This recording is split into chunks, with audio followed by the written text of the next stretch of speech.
My name's Matthew Kaminer. A few years ago I wrote a book called A Clergy Husband Survival Guide, and since then I've been working on another book for curates and training incumbents, which is called Curacies and How to Survive Them, which helps to take the lid off problems that many curates and training incumbents encounter and to help them to develop their own strategies. Listening to you talking just there made me think that perhaps there are almost paradoxes in here, that what we think is a difficult situation might actually be taking us forward. Mm-hmm. Cars move forward with a series of controlled explosions, and so do curacies. One of the basic rules of psychology is that all learning is done through frustration. Yeah. So that if something doesn't work, it enables us to find out a new way of approaching it, which may be to change something in the situation or to abandon it in terms of the way we had originally expected it to go. It's making that decision with this amount, a good amount of discussion and reflection that we can actually do. Yeah, really like that because, of course, although I think there are aspects of this that are similar to arranged marriages, where this is crucially different, of course, is that there's not equality in power. The incumbent, as it were, is the sitting tenant, and it's inconceivable, really, that actually if the curacy goes wrong, it's the incumbent that moves and the curate that stays. It doesn't work that way around.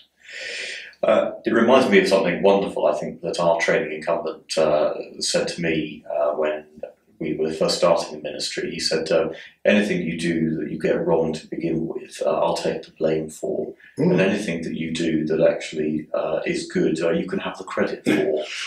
Which I thought was really excellent, because it was really permission-giving. It just set a fascinating paradigm down to basically say, I want to enable you, I want you to flourish, I want you to do well in this curacy, but I'll take the hits if it doesn't go well. Now, of course, that's all within reason, but it's essentially those controlled explosions in that engine we're talking about. That was very genuine and generous of him. Absolutely. Yeah. Mm. Interesting that you've both spoken about marriage. Mm-hmm. One thing that occurs to me is that if that's an arranged marriage, how does that play against the marriage of the curate and the curate spouse? Mm-hmm. How does that play if the curate is married? Mm-hmm. Because there could be conflicts there. Yes, of course. It's a case of bigamy, of course. Bigamy? Yes, of course. You take a vow of marriage to your spouse in church, and then you go back to church and take a vow to marry your parish. So that is bigamous, and the church sets up a bigamous relationship. So how the two marriages work together is absolutely fascinating to find out how they'll do it, because you've actually done a vow to God in both relationships. Yeah, I really like that point about bigamy. I think that's very strong and well put. It reminds me actually of the service of consecration for a bishop, where in fact the service says, will you fashion your household after the fashion of Christ?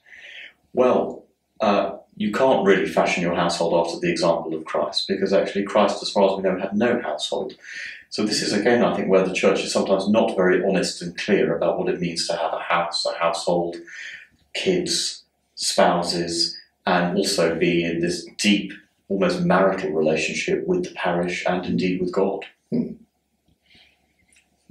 Well, that's another meaty topic, isn't it? And we take the lid off that and other topics in Curacies and How to Survive Them, available from Blackwell's and other good booksellers.